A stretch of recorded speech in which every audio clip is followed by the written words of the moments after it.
ರೈತ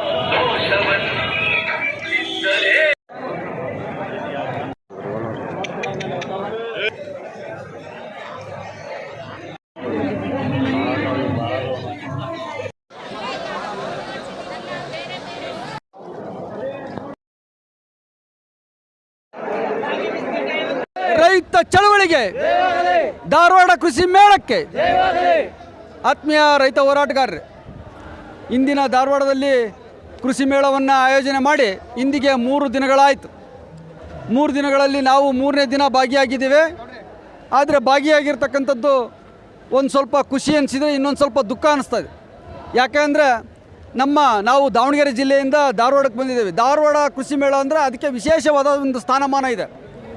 ನಾವು ನಮ್ಮ ಪಕ್ಕದಲ್ಲೇ ಶಿವಮೊಗ್ಗ ಜಿಲ್ಲೆಯಲ್ಲಿ ಕೃಷಿ ಮೇಳ ನಡೆದರೂ ಕೂಡ ಧಾರವಾಡಕ್ಕೆ ವಿಶೇಷ ಒಂದು ಕೃಷಿ ಮೇಳ ಅಂತ ಹೇಳಿ ಅಲ್ಲಿಂದ ಇಲ್ಲಿಗೆ ಬಂದಿದ್ದೀವಿ. ಆದರೆ ಇಲ್ಲಿ ನಾವು ಅಲ್ಲಿಂದ ಇಲ್ಲಿಗೆ ಬಂದು ನಮ್ಮ ಬದುಕು ಮತ್ತು ಶ್ರಮ, ನಮ್ಮ ಹಣ ಎಲ್ಲ ವ್ಯಯ ಮಾಡಿದಂಗೆ ಆಗುತ್ತೆ ಅನಿಸುತ್ತೆ. ಯಾಕೆಂದರೆ ಇಲ್ಲೆಲ್ಲ ಕೃಷಿ ಮೇಳ ಮಳಿಗೆಗಳಲ್ಲಿ ಬರೀ ಕಮರ್ಷಿಯಲ್ ಪರ್ಪಸ್ ಇರ್ತಕ್ಕಂಥ ಒಂದು ಮಳಿಗೆಗಳನ್ನು ಹಾಕ್ಕೊಂಡು ಇಲ್ಲಿ ಒಂಥರ ಮೋಜು ಮಸ್ತಿ ಮಾಡ್ತಕ್ಕಂಥ ಒಂದು ವ್ಯವಸ್ಥೆಯನ್ನು ನಡೀತಾ ಇದೆ ಅಂತ ಅನಿಸುತ್ತೆ. ಯಾಕೆಂದರೆ ಇವತ್ತು ಸಾಕಷ್ಟು ಪ್ರಮಾಣದಲ್ಲಿ ನಮ್ಮ ಯುವ ರೈತರು ಬಂದಿದ್ದಾರೆ. ಯುವ ರೈತರಿಗೆ ತಂತ್ರಜ್ಞಾನ, ಕೃಷಿ ಬಗ್ಗೆ ಮಾಹಿತಿ, ಕೃಷಿಗೆ ಪೂರಕವಾಗಿರ್ತಕ್ಕಂಥ ಒಂದು ತರಬೇತಿಯನ್ನು ಕೊಡ್ತಕ್ಕಂಥ ಒಂದು ಕೆಲಸವನ್ನು ಈ ಏನು ಕೃಷಿ ವಿಶ್ವವಿದ್ಯಾಲಯ ಕೃಷಿ ಮೇಳ ಮಾಡ್ತಕ್ಕಂಥ ಒಂದು ಕೆಲಸವನ್ನು ಕಳೆದ 35 ವರ್ಷದಿಂದ ಮಾಡ್ತಾ ಬಂದಿದೆ. ಅದನ್ನು ಬದಲಾವಣೆ ತರಬೇಕಾಗಿತ್ತು. ಬರೀ ಮಳಿಗೆಗಳನ್ನಿಟ್ಟು ಬರೀ ಸ್ಪಾನ್ಸರ್ ಮಾಡೋದಲ್ಲ, ಅದಕ್ಕೆ ಪೂರಕವಾಗಿರ್ತಕ್ಕಂಥ ಒಂದು ಕೆಲಸವನ್ನು ಮಾಡಬೇಕಾಗಿತ್ತು. ಮಾಡ್ತಾ ಇಲ್ಲ. ಬೇರೆ ಬೇರೆ ನಮ್ಮ ರಾಜ್ಯ ಮತ್ತು ದೇಶದಲ್ಲಿ ಸಾಕಷ್ಟು ಮಳೆ ಆಶ್ರಿತ ಭೂಮಿಗಳಿದ್ದಾವೆ. ಮಳೆ ಆಶ್ರಿತ ಭೂಮಿಯನ್ನು ನೀರಾವರಿ ಆಶ್ರಯಿತ ಭೂಮಿಯನ್ನು ಮಾಡಿದರೆ ರೈತನಿಗೆ ಬದುಕು ಕಟ್ಟಿಕೊಳ್ಳಿಕ್ಕೆ ಒಂದು ಆಶ್ರಯ ಆಗುತ್ತೆ. ಅದೇ ರೀತಿ ಏತ ನೀರಾವರಿ ಯೋಜನೆಗಳನ್ನು ಮಾಡುವಲ್ಲಿ ಸರ್ಕಾರ ವಿಫಲವಾಗಿದೆ. ಕೂಡಲೇ ಏತ ನೀರಾವರಿ ಮತ್ತು ಮಳೆ ಆಶ್ರಿತ ಭೂಮಿಯನ್ನು ಒದಗಿಬಿಟ್ಟು ನೀರಾವರಿ ಯೋಜನೆಯನ್ನು ಕೂಡಲೇ ಮಾಡಬೇಕು. ನಂತರ ರೈತನ ಏನು ಇಸ್ರೇಲ್ ಮತ್ತು ಚೀನಾ ಬೇರೆ ಬೇರೆ ಟೆಕ್ನಾಲಜಿಯನ್ನು ಬಳಸಿ 30-40 ಸೈಟಲ್ಲಿ ಒಂದು ಗ್ರಾಮಕ್ಕಾಗುವಂಥ ಒಂದು ತರಕಾರಿ ಮತ್ತು ಬೆಳೀತಕ್ಕಂಥ ಒಂದು ಕೆಲಸವನ್ನು ಈಗಾಗಲೇ ಅವು ನ್ಯಾನೋ ಟೆಕ್ನಾಲಜಿ ಮತ್ತು ರೋಬೋದಿಂದ ಸಾಕಷ್ಟು ಪರಿಣಿತಿ ಹೊಂದಿರತಕ್ಕಂಥ ಒಂದು ತಂತ್ರಜ್ಞಾನವನ್ನು ಬೇರೆ ದೇಶಗಳು ಅಳವಡಿಸ್ಕೊಂಡಿದ್ದಾವೆ. ನಮ್ಮಲ್ಲಿ ಇನ್ನೂ ಬರೀ ಕಾಲಹರಣ ಮಾಡ್ತಾ ಸರ್ಕಾರಗಳು ಅವ್ರ ಮೇಲೆ ಇವ್ರ ಮೇಲೆ ಅವರು ಅಂತ ರೈತನನ್ನು ಒಂಥರ ಮಂಗನ ಮಾಡ್ತಾ ಇದ್ದಾರೆ. ಈ ಮಂಗನ ಮಾಡೋ ಕೆಲಸ ಮಾಡೋದು ಬಿಟ್ಟು ಮೊದಲು ನೀರಾವರಿ ಮಾಡಿ ರೈತನಿಗೆ ಜೇಬು ತುಂಬಿಸುವಂಥ ಒಂದು ಕೆಲಸ ಮಾಡಿದರೆ ರೈತನ ಆರ್ಥಿಕ ಪರಿಸ್ಥಿತಿ ಸದೃಢವಾದರೆ ದೇಶನೂ ಆರ್ಥಿಕವಾಗಿ ಸದೃಢವಾಗುತ್ತೆ. ಮೊದಲು ರೈತನನ್ನು ತಲೆ ಮೇಲೆ ಚಪ್ಪಡಿ ಕಲ್ಲು ಎಳೆಯೋದನ್ನು ಬಿಟ್ಟು ಕೂಡಲೇ ಸರ್ಕಾರ ಇಂಥ ಬರೀ ಮಳಿಗೆಗಳನ್ನು ತೋರಿಸಿ ಕಳಿಸೋದಲ್ಲ, ರೈತನಿಗೆ ಮತ್ತೆ ಮುಂದಿನ ವರ್ಷ ನಾವು ಕೃಷಿ ಮೇಳಕ್ಕೆ ಬರಬೇಕಾದ್ರೆ ಬದಲಾವಣೆಯನ್ನು ತರಬೇಕು. ರೈತರು ಆ ಶಕ್ತಿಯನ್ನು ಈ ಕೃಷಿ ಮೇಳಗಳು ಕೊಡಬೇಕು ರೈತನಿಗೆ ಅಂತ ಕೇಳ್ತಾ, ಏನು ಸಾಕಷ್ಟು ಪ್ರಮಾಣದಲ್ಲಿ ಕೇಂದ್ರ ಮಟ್ಟದಲ್ಲಿ ಮತ್ತು ರಾಜ್ಯ ಮಟ್ಟದಲ್ಲಿ ಒಂದು ಮಹದಾಯಿಯನ್ನು ಜಾರಿ ಮಾಡೋಕ್ಕಾಗದೇ ಇರತಕ್ಕಂಥ ಸರ್ಕಾರಗಳು, ಈ ಮಹದಾಯಿ ಯೋಜನೆ ಜಾರಿಯಾದರೆ ಉತ್ತರ ಕರ್ನಾಟಕದಲ್ಲಿ ಇರ್ತಕ್ಕಂಥ ಎಷ್ಟೋ ಹಳ್ಳಿಗಳು ಮತ್ತು ಎಷ್ಟೋ ರೈತ ಕುಟುಂಬಗಳು ಬೀದಿ ಬರ್ತಕ್ಕಂಥದ್ದನ್ನು ತಡಿತಕ್ಕಂಥ ಒಂದು ಶಕ್ತಿ ರಾಜ್ಯ ಸರ್ಕಾರಕ್ಕಿದೆ. ಕೂಡಲೇ ಮೊದಲು ನೀರಾವರಿ ವಿದ್ಯುತ್ ಶಕ್ತಿಯನ್ನು ಕೊಡ್ತಕ್ಕಂಥ ಒಂದು ಕೆಲಸ ಮಾಡಬೇಕು ಅಂತ ಹೇಳಿ ನಾನು ಈ ಕೃಷಿ ಮೇಳದಲ್ಲಿ ನಾವು ದಾವಣಗೆರೆ ಜಿಲ್ಲೆಯಿಂದ ಬಂದಿದ್ದೇವೆ. ನಮ್ಮ ಒತ್ತಾಯ ಇಷ್ಟೇ, ಮೊದಲು ಯುವ ರೈತರನ್ನ ದಾರಿ ತಪ್ಪಿಸೋದನ್ನು ಬಿಟ್ಟು ಮೊದಲು ಅವ್ರಿಗೆ ತರಬೇತಿ, ಕೃಷಿಯಲ್ಲಿ ಅವಲಂಬನೆ ಆಗುವಂಥ ಒಂದು ಕೆಲಸವನ್ನು ಮಾಡಬೇಕು ಅಂತ ಹೇಳ್ತೀನಿ. ನಮಸ್ತೆ. ಬಕೆಟ್ ಎಷ್ಟು ಕೊಟ್ರಿ? ಬಟ್ಟಿಗೆ 200-250 ಕೊಟ್ಟು ತೊಗೊಂಡ್ರಿ.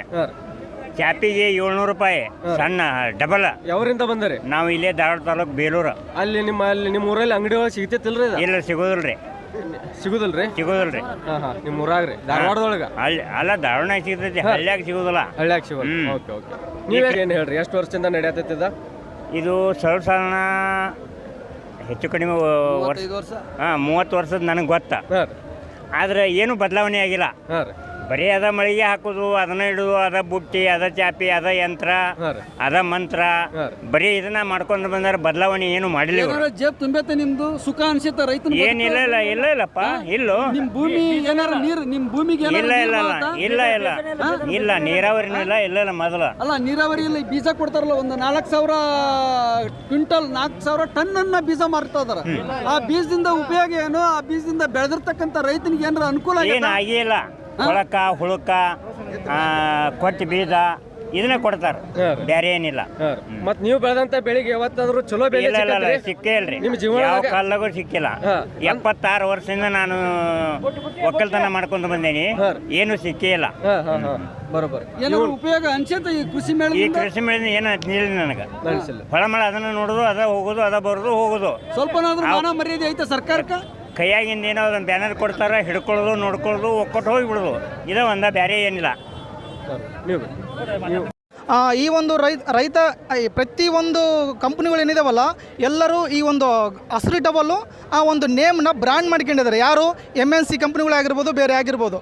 ಹೆಂಗೆ ಆರ್ಟಿಫಿಷಿಯಲ್ ಇಂಟೆಲಿಜೆನ್ಸ್ ಅಂದರೆ ಮನುಷ್ಯನ ಮನಸ್ಸನ್ನು ಸೆಳಿತಕ್ಕಂಥ ಒಂದು ತಂತ್ರಜ್ಞಾನನ ಹೂಡಿದ್ದಾರೆ. ಹೆಂಗೆ ಅಂತಂದರೆ ಆಫರ್ ಕೊಟ್ಟು ಮೋಜು ಮಸ್ತಿ ಆ ಥರ ಆರ್ಟಿಫಿಷಿಯಲಿ ಆಗಿ ಮನುಷ್ಯನ ಸೆಳಿತಾ ಇದ್ದಾರೆ. ಏನು 10%, 20%, 30% ಅಂತೇಳಿ ಜನಗಳನ್ನ ಮರಳು ಮಾಡ್ತಿದ್ದಾರೆ. ಫಸ್ಟು ಇದನ್ನು ನಿಲ್ಲಿಸಬೇಕು ಒಂದು.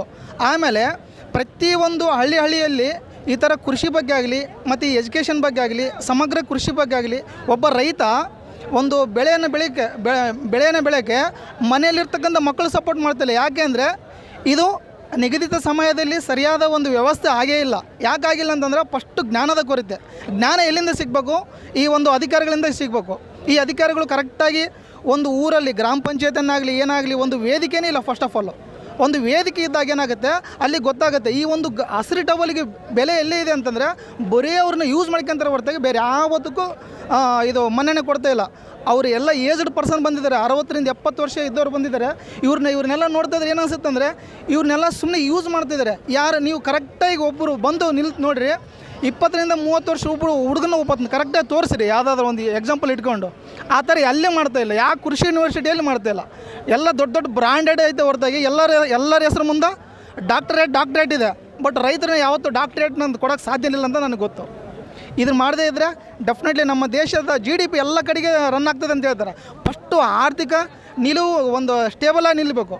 ಆವಾಗಾದ್ರೆ ಇದೆಲ್ಲ ನಮ್ಮ ದೊಡ್ಡ ಅಧಿಕಾರಿಗಳಾಗಿರ್ಬೋದು, ಅಧ್ಯಕ್ಷರಾಗಿರ್ಬೋದು, ಇವರಿಗೆಲ್ಲ ಒಂದು ಬೆಲೆ ಬರೋದು ಯಾವಾಗಂದರೆ ಟವಲ್ ಹಾಕ್ಕೊಂಡೆ ಬೆಲೆ ಬರೋಲ್ಲ, ಅವ್ರನ್ನ ಕರೆಕ್ಟಾಗಿ ನಿಲ್ಲಿಸೇ ಬೆಲೆ ಬರೋದು. Thank you very so much. ಎಲ್ಲ ಬಂದೀವಿ ರೀ ಬಾಳ್ಕೋಟ್ ಡಿಸ್ಟಿಕ್ದಿಂದ. ಇಲ್ಲಿ ಬೀಜ ನಮಗೆ ಏನು ಬೇಕಾಗಿತ್ತು ಅಂಥ ಬೀಜ ಇಲ್ಲಿ ವ್ಯವಸ್ಥೆ ಇಲ್ಲ. DWR 162 ಗೋಜಿ ತಳಿ ಈ ಯೂನಿವರ್ಸಿಟಿ ಒಳಗಿಲ್ಲ ಆಗೈತೆ ಅಂತ ಹೇಳ್ತಾರೆ. ಹಾಂ, ಈಗ ರೈತರಿಗೆ ಏನೈತಿಲ್ಲ ರೇಟ್ ಬೀಜದ ರೇಟ್ ಹೆಚ್ಚದಾವೆ. ಹಾಂ, ಮತ್ತು ಇಲ್ಲಿ ಏನು ಸವಲತ್ತಿಲ್ಲ, ಏನು ವ್ಯವಸ್ಥೆ ಇಲ್ಲ ರೈತರಿಗೆ. ಈ ಕೃಷಿ ಮೇಳ ಮಾಡೋದ್ರಿಂದ ಸರ್ಕಾರಕ್ಕೆ ನುಕ್ಸಾನ ಐತಿ ಹೊರತಾಗಿ ಏನು ರೈತರಿಗೆ ಏನು ಲಾಭ ಇಲ್ಲ. ಇದಕ್ಕೆ ಅದಂದ್ರೆ ಈ ಕೃಷಿ ಮೇಳದಿಂದ ಕಂಪನಿ ಅಡ್ವರ್ಟೈಸ್ ಮಾಡತ್ತಾರ ಅಥವಾ ರೈತನ ಏನಾರ ಉದ್ಧಾರ? ಏನಿಲ್ಲ, ಕಂಪ್ನಿ ಅಡ್ವರ್ಟೈಸ್ ರೀ. ಇದು ಕಂಪ್ನಿ ಅವರಿಗೆ ಲಾಭ ಮಾಡೋದು ಹೊರತಾಗಿ ರೈತರಿಗೆ ಏನೂ ಲಾಭ ಇಲ್ಲ. ಬರೋબર, ರೈತರಿಗೆ ಏನೂ ಲಾಭ ಇಲ್ಲ. ಎಷ್ಟು ವರ್ಷದಿಂದ ಬರತ್ತಾರ ಇಲ್ಲಿ? ನಾವು ಸುಮಾರು ಒಂದು 10 ವರ್ಷದಿಂದ ಬರತ್ತೀವಿ. ಏನು ಡೆವಲಪ್ಮೆಂಟ್ ಇಲ್ಲ.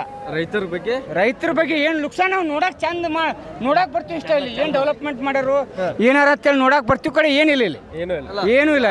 ಒಂದು ಕೃಷಿ ಮೇಳ ಮಾಡ್ಬೇಕಾದ್ರೆ ಆಯಾ ತಾಲೂಕಿನಲ್ಲಿ ಸಂಬಂಧಪಟ್ಟಂತ ರೈತರನ್ನ ಸಂಬಂಧಪಟ್ಟ ಎಲ್ಲ ಕೃಷಿಕರನ್ನ ಕರೆದು ಸಭೆ ಮಾಡಿ ಏನಾರ ಮಾಡ್ತಾರ? ಇಲ್ಲ. ಕೃಷಿ ಮೇಳ ಏನು ಅಡ್ವರ್ಟೈಸ್ಮೆಂಟ್ ಏನು ಪೇಪರ್ದಾಗ ಈ ಮೀಡಿಯಾದೊಳಗೆ ನೋಡೇ ನಾವು ಬರ್ಬೇಕು ರೈತರು.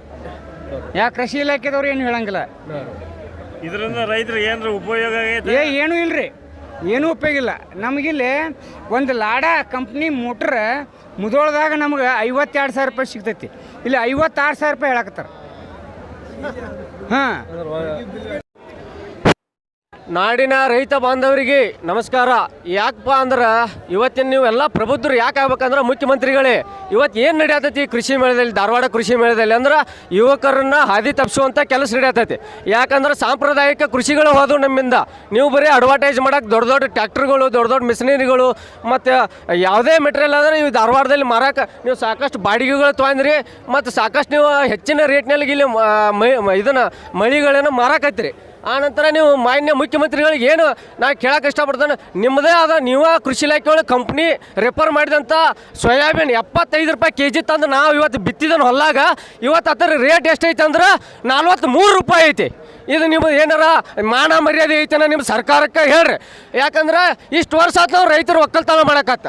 ಒಬ್ಬರ ವೈಜ್ಞಾನಿಕ ಬೆಲೆಯನ್ನು ಕೇಳುವಂಥ ನಮ್ಮಂತಕ್ಕ ತಾಕತ್ತು ಕಳ್ಕೊಂಡು ಬಿಟ್ಟವು. ಅಂಥ ತಾಕತ್ತನ್ನು ಯಾವಾಗ ಕೊಡೋರು? ನೀವು ರೈತರಿಗೆ ವೈಜ್ಞಾನಿಕ ಬೆಲೆ ಕೊಡ್ರಿ. ಇವತ್ತು ನೀವು ಎಲ್ಲರೂ ಮಾರ್ಕೋತಾರೆ. ಇವತ್ತು ಕಂಪ್ನಿಗಳು ನಿಮಗೊಂದು ರೇಟ್ ಐತೆ, ನಿಮ್ಗೊಂದು ರೇಟ್ ಮಾಡ್ಕೊಂತಾರೆ, ಆ ರೇಟ್ ನಮ್ಮ ರೈತರು ಬೆಳೆದಂಥ ಬೆಳೆಗೆ ಯಾಕಿಲ್ಲ? ಈಗ 4 ವರ್ಷದಿಂದ 5 ವರ್ಷದಿಂದ 8,000 ರೂಪಾಯಿ ಇದ್ದ ಸೋಯಾಬೀನ್ನ ಇವತ್ತು 4,000 ರೂಪಾಯಿ ತಂದಿಟ್ಟಾರೆ. ಯಾಕಪ್ಪ?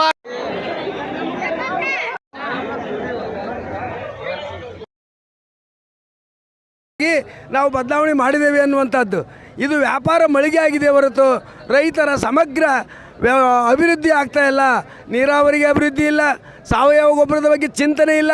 ಹಳ್ಳಿಗಳಲ್ಲಿ ಲಕ್ಷ ಲೀಟರ್ಗಳಷ್ಟು ವಾತಾವರಣ ವೇಸ್ಟ್ ಆಗ್ತಾ ಇದೆ, ಸಗಣಿ ಗೊಬ್ಬರ ವೇಸ್ಟ್ ಆಗ್ತಾ ಇದೆ. ಅವರು ಮಳೆ ಹುಳ ಮಾಡ್ತಕ್ಕಂಥ ವ್ಯವಸ್ಥೆಯನ್ನು ಮಾಡುವಂತಹ ಕೆಲಸ ಪ್ರತಿ ತಾಲೂಕಿನಲ್ಲಿ ಆಗಬೇಕು.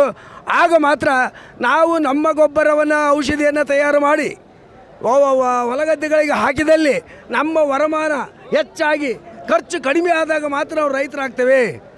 ಇವತ್ತಿನವರೆಗೂ ಯಾವುದೇ ಬೆಳೆಗಳು ಹೆಚ್ಚಾಗ್ತಾ ಇಲ್ಲ. ಒಬ್ಬ MLA MLC ಮಿನಿಸ್ಟರ್ ಸಂಬಳ ಹೆಚ್ಚಾಗಿದೆ, ಅವರ ಡೈಲಿ ಖರ್ಚು ಹೆಚ್ಚಾಗಿದೆ. ಆದರೆ ಈ ಮನುಷ್ಯ 30 ರೂಪಾಯಿಗೆ ದುಡಿಯೋದ್ರ ಹೊರತು ಬೇರೆ ಏನನ್ನೂ ಸಾಧ್ಯ ಮಾಡೋಕ್ಕಾಗಿಲ್ಲ.